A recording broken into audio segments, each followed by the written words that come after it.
Hello achievers, welcome to NET JRF makers. आज के हमारे इस लेक्चर में हम सॉल्व करने वाले हैं मोस्ट इंपॉर्टेंट एंड रिपीटेड जो आपके रिसर्च एप्टीट्यूड के क्वेश्चंस है प्रीवियस ईयर के उनको। ये हमारी जो रिसर्च एप्टीट्यूड की प्रीवियस ईयर क्वेश्चंस की सीरीज चल रही है, ये उसका पार्ट 3 लेक्चर है। और हमारे चैनल की प्लेलिस्ट पे जाके आप टीचिंग एप्टीट्यूड की जो हमारी प्रीवियस ईयर क्वेश्चन की सीरीज चालू है, आप वहां पे जाके भी उन क्वेश्चंस को देख सकते हो। हम अभी आपके एग्जाम तक डेली बेसिस पे हम आपको वही क्वेश्चंस हम सॉल्व करा रहे हैं, डिस्कस कर रहे हैं जो आपके 2022 और अभी जो फरवरी मार्च 2023 में जो आपके पेपर्स हुए थे ना, उसके अंदर जो कॉन्सेप्ट बार बार रिपीट हुआ है हर स्ट्रीम के अंदर, यानी घुमा फिरा के उन्हीं कॉन्सेप्ट से आपको क्वेश्चन पूछा हुआ है, तो हम उसी को यहाँ पे डिस्कस कर रहे हैं ताकि आपका रिवीजन भी हो जाए, प्लस आपको ये आइडिया लग जाए, आप जून के लिए अच्छे से प्रिपेयर हो जाए कि क्वेश्चन किस तरह से बन रहा है। So let's get started. हमारा पहला क्वेश्चन है, in survey based research in social science when you decide to tell participant something false about the purpose of the research you are using, यानी कि जब आप सर्वे करते हो उस टाइम पे आपके जो भी पार्टिसिपेंट या रिस्पोंडेंट है, अगर जब आप उनको कोई फॉल्स इंफॉर्मेशन देते हो आपके रिसर्च के पर्पस के हिसाब से, हम उसको क्या कहते हैं? तो the answer is active deception. देखो, एक्टिव डिसेप्शन यानी डिसेप्शन क्या होता है? जब आप जानबूझकर किसी को फॉल्स इंफॉर्मेशन या किसी को आप मिसलीड करते हो जानबूझ के, उसे हम कहते हैं एक्टिव डिसेप्शन। ठीक है। अभी डीहॉक्सिंग क्या होता है? जिनको उसका मीनिंग नहीं पता है तो वो एग्जाम में कंफ्यूज होंगे, है ना। देखो, डीहॉक्सिंग क्या होता है? डीहॉक्सिंग का मतलब होता है आप आप जिन पार्टिसिपेंट को स्टडी कर रहे हो, जिनसे आप सर्वे कंडक्ट कर रहे हो, जिन पार्टिसिपेंट रिस्पोंडेंट से, आप उनको अपने रिसर्च का मेन पर्पस बता देते हो आफ्टर द रिसर्च। ठीक है। आपका जब रिसर्च कंप्लीट हो जाता है तो आप जब अपने पार्टिसिपेंट को आपके रिसर्च का मेन पर्पस बताते हो, दैट इज डीहॉक्सिंग। नेचुरलिस्टिक ऑब्जर्वेशन क्या होता है भाई? नेचुरल सेटिंग में अपने पार्टिसिपेंट का ऑब्जर्वेशन करना विदाउट एनी मैनिपुलेशन। ठीक है। सेंसिटाइजेशन क्या होता है? अवेयर, कोई भी सिचुएशन के बारे में या कोई फिनोमिना के बारे में अपने पार्टिसिपेंट को अवेयर करना, यानी उनको अवेयरनेस प्रोवाइड करना। ठीक है। हमारा नेक्स्ट क्वेश्चन है, a research paper evaluated by other experts either for publication और presentation at a conference is considered to have undergone. तो हमसे क्वेश्चन क्या पूछ रहा है? जब एक रिसर्च पेपर को हमारा कोई एक्सपर्ट उसको हमारे रिसर्च पेपर को इवैल्यूएट या असेस करता है, हम उसको क्या कहते हैं? ठीक है। तो रिसर्च पेपर क्या होता है? देखो, बेसिकली रिसर्च पेपर ना एक रिटन डॉक्यूमेंट है। ठीक है। अब ये किस चीज का रिटन डॉक्यूमेंट है? तो हमारा जो रिसर्च पेपर है वो कैसे बनता है? कोई भी रिसर्चर अगर वो किसी भी एक स्पेसिफिक या पर्टिकुलर टॉपिक के ऊपर स्टडी या इन्वेस्टिगेशन कर रहा है, ठीक है, और वो पूरे स्टडी या इन्वेस्टिगेशन की करते वक्त, यानी इस पूरी प्रक्रिया के वक्त उसको जो भी फाइंडिंग्स मिलती है, उसको जो भी रिजल्ट मिलता है, जब वो अपनी इस फाइंडिंग को रिटन डॉक्यूमेंट्स के थ्रू प्रेजेंट करता है ना, हम उसको बोलते हैं research paper. I hope it is clear है। ठीक है। अब जो रिसर्चर ने ये रिटन डॉक्यूमेंट, यानी जब जो रिसर्च पेपर उसने बनाया है, जब उसको उसी के फील्ड के एक्सपर्ट लोग, ठीक है, जिस फील्ड का रिसर्चर है उसी के पीस यानी उसी के कलीग्स या उसी के एक्सपर्ट, उसके जो ग्रुप है, उसके फील्ड के जो एक्सपर्ट है, जब वो उसके रिसर्च पेपर का रिव्यू करते हैं, उसको हम कहते हैं पीर रिव्यू। ठीक है। अब यहाँ पे देखो, ये रिव्यू की किया जाता है, ये पीर रिव्यू इतना इंपॉर्टेंट क्यों है? इससे क्या पता चलता है? क्योंकि देखो, जो लोग रिव्यू कर रहे हैं ये अपनी फील्ड में महारत हासिल करे हुए लोग हैं, यानी कि एक्सपर्ट लोग हैं, स्पेशलाइज्ड लोग हैं। तो ये लोग क्या करते हैं? ये लोग हमको चेक करके बताते हैं कि भाई ये रिसर्च जो आपने जो रिसर्च पेपर, इसकी क्वालिटी के बारे में, इसकी वैलिडिटी के बारे में, कितना एक्यूरेट है आपकी फाइंडिंग, आपके रिसर्च पेपर। ठीक है। तो इससे ना ये लोग क्या करते हैं, एक कॉन्शियसली ये लोग स्क्रूटिनी करते हैं ताकि आपके रिसर्च पेपर की क्वालिटी वगैरह, वैलिडिटी, ये सब हमको पता लग सके। ठीक है। तो हम इसको कहते हैं पीर रिव्यू। हमारा नेक्स्ट क्वेश्चन है, दो स्टेटमेंट दिए हैं, सेलेक्ट हमको करना है सही स्टेटमेंट को। पहला स्टेटमेंट क्या बोलता है? For open-ended questions, respondents can produce their own answers without any restriction of length. तो देखो, मैंने आपको पढ़ाया था ना कि ओपन एंडेड क्वेश्चन क्या होता है? ये अनस्ट्रक्चर्ड होता है। अनस्ट्रक्चर्ड का बोलने का मतलब ये है कि ओपन एंडेड क्वेश्चंस ऐसे अनस्ट्रक्चर्ड क्वेश्चंस होते हैं जहां पे आप ओन वर्ड्स में आंसर देते हो, अपने ओन वर्ड्स में आप अपने एक्सपीरियंस को, अपने आइडियाज को अपने ओन वर्ड्स में आप डिस्क्राइब करते हो। ठीक है। इसके अंदर कोई भी रिस्ट्रिक्शंस या लिमिटेशंस नहीं होती है। क्लियर है? अब इसी के अपोजिट होता है हमारा क्लोज एंडेड क्वेश्चंस, जिसको हम लोग स्ट्रक्चर्ड क्वेश्चंस बोलते हैं। वो क्या होता है? जैसे कि यहाँ पे स्क्रीन पे आपको जो क्वेश्चन दिख रहा है, एक क्वेश्चन है 4 ऑप्शंस दे दिया है। अब ये 4 ऑप्शंस की आपको रिस्ट्रिक्शंस या लिमिटेशन दे दी है, आपको इसी में से एक करेक्ट आंसर चुनना है, आप अपने ओन वर्ड्स में डिस्क्राइब नहीं कर सकते, ठीक है। तो हमारा पहला स्टेटमेंट इज ट्रू। अब सेकेंड स्टेटमेंट क्या बोलता है, the memory phenomenon of telescoping is not an issue in survey research, ठीक है। तो अभी टेलीस्कोपिंग क्या होता है, पहले तो हमको ये समझना पड़ेगा। तो देखो, टेलीस्कोपिंग एरर कब आता है, जब जिन पार्टिसिपेंट या रिस्पोंडेंट जिनसे आप सर्वे जिनका कर रहे हो, जब उनको कोई भी डेट या इवेंट को लेके मिसपरसेप्शन होती है, तब हमारा टेलीस्कोपिंग एरर होता है सर्वे के अंदर, ठीक है। अब ये misperception of date and events क्या होता है, देखो ये प्रॉब्लम कब आती है, जो पार्टिसिपेंट को आप स्टडी कर रहे हो, जब उनके मेमोरी में, ये देखो ये मेमोरी रिलेटेड इशू है, हाँ, जब उनके दिमाग में, उनके मेमोरी में कोई भी इवेंट्स मिस डेट हो जाती है, यानी उनको सही डेट याद नहीं है, वो मिस डेट कर देते हैं आगे पीछे, पास्ट या करंट में, तब ये इशू आता है। इसके दो टाइप्स होते हैं, मैं आपको भी एग्जांपल बताती हूँ। एक होता है बैकवर्ड टेलीस्कोपिंग, एक होता है हमारा फॉरवर्ड टेलीस्कोपिंग, ठीक है। तो बैकवर्ड टेलीस्कोपिंग क्या होता है, जब पार्टिसिपेंट के अंदर ऐसी मिसपरसेप्शन या उनके मेमोरी के अंदर ऐसा एक मिसपरसेप्शन हो जाता है,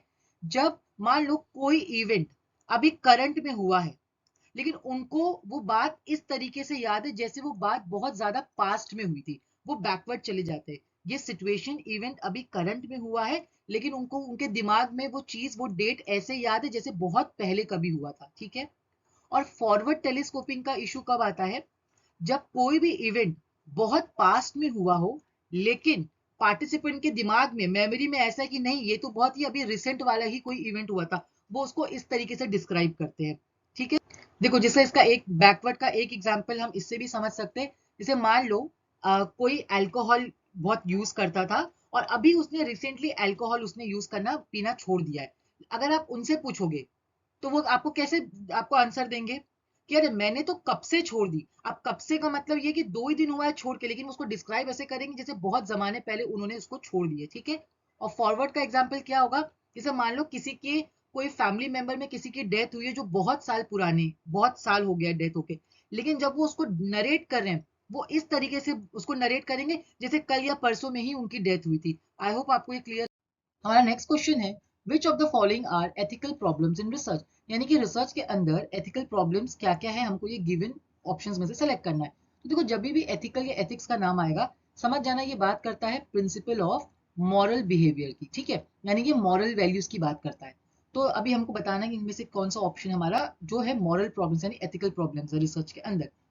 तो पहला आता है प्लेगरिज्म। देखो प्लेगरिज्म जो है ना, हम इसको इंटेलेक्चुअल थेफ्ट भी बोलते हैं, यानी हम इसको इंटेलेक्चुअल थेफ्ट कंसिडर करते हैं।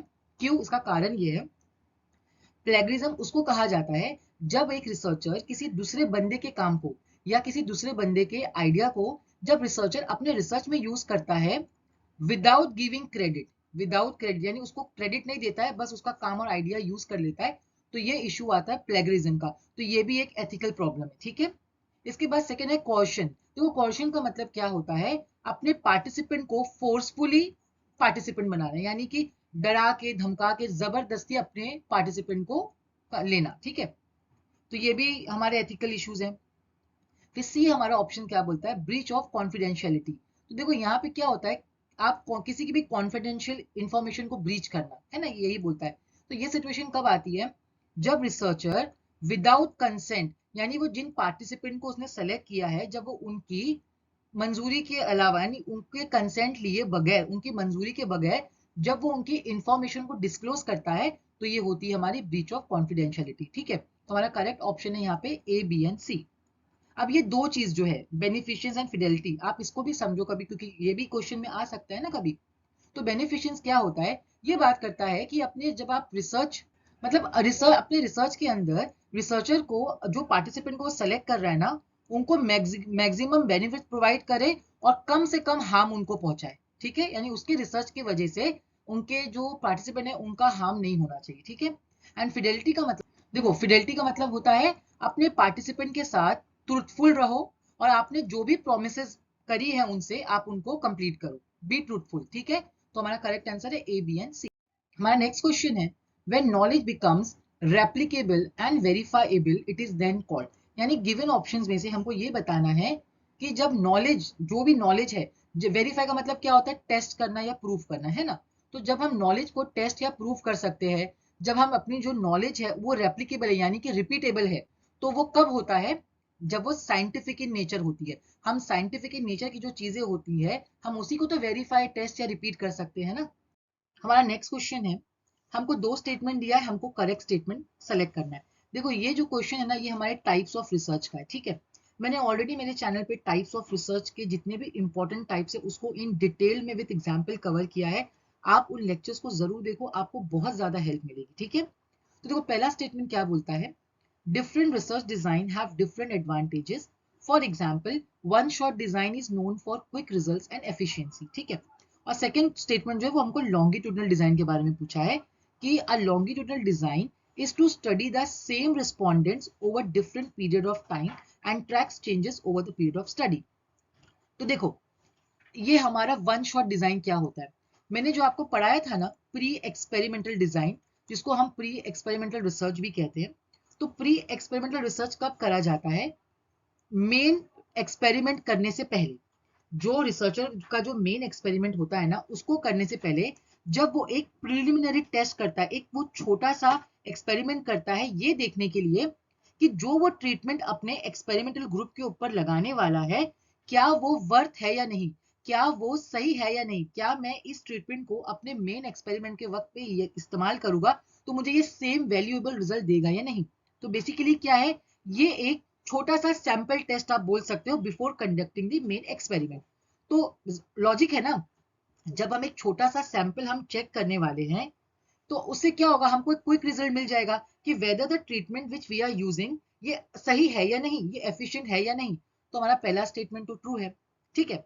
अब देखो दूसरा स्टेटमेंट क्या बोलता है, a longitudinal design is to study the same respondent. देखो मैंने आपको लॉन्गिट्यूडनल के लिए एक कीवर्ड बताया था ना, कि लॉन्गिट्यूडनल के अंदर हमेशा same participant at different times, यानी हम क्या करते हैं, हमारे सेम पार्टिसिपेंट को हम डिफरेंट डिफरेंट टाइम्स पे स्टडी करते हैं और उनके अंदर क्या बदलाव हो रहा है हम उसका ऑब्जर्वेशन करते हैं, है ना। तो हमारा दूसरा स्टेटमेंट भी ट्रू है।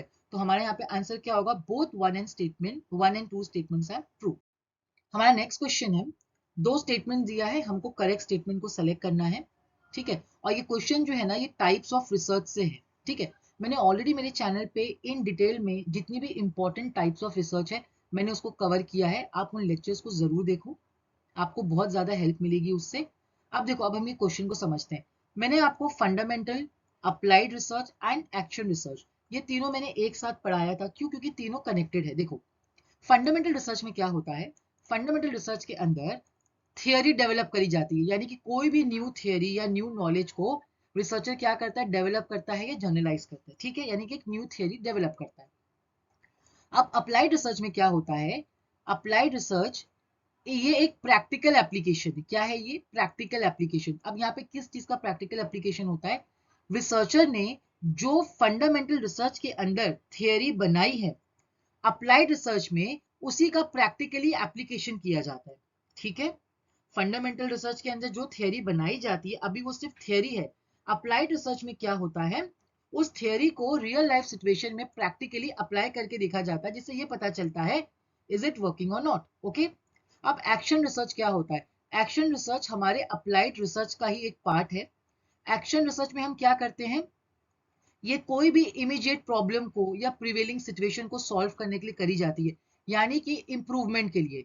कभी भी अगर इंप्रूवमेंट नाम आएगा, समझ जाना किसी भी सिचुएशन को इंप्रूव करने के लिए या कोई भी लोकल प्रॉब्लम इमीडिएट या प्रिवेलिंग सिचुएशन को सही करने के लिए जो रिसर्च कंडक्ट किया जाता है वो होता है एक्शन रिसर्च। और इसके अंदर कभी भी थियोरी डेवलप या जनरलाइज नहीं करी जाती है। I hope it is clear. तो देखो पहला स्टेटमेंट क्या बोल रहा है कि भाई अप्लाइड रिसर्च के अंदर हम लोग तो जनरलाइजेशन करते हैं, थियरी डेवलप करते नहीं, तो पहला स्टेटमेंट फॉल्स है। सेकंड स्टेटमेंट बोलता है कि भाई fundamental research immediate problem solve करता है, नहीं, अभी मैंने बताया ना इमीडिएट प्रॉब्लम कहाँ होता है, एक्शन रिसर्च में। तो हमारे दोनों स्टेटमेंट जो है, both this statement are incorrect. आज का हमारा लास्ट क्वेश्चन है, देखो, in case of focus of research is to improve a school in which students are participants and research supervisors are teachers, such a research is termed as। मैंने क्या बोला कभी भी एक ऐसा रिसर्च जो इम्प्रूव या इम्प्रूवमेंट के लिए करा जा रहा है, तो हमेशा याद रखना उसे हम कहते हैं एक्शन रिसर्च। आई होप आपको आज का लेक्चर अच्छे से समझ आया होगा।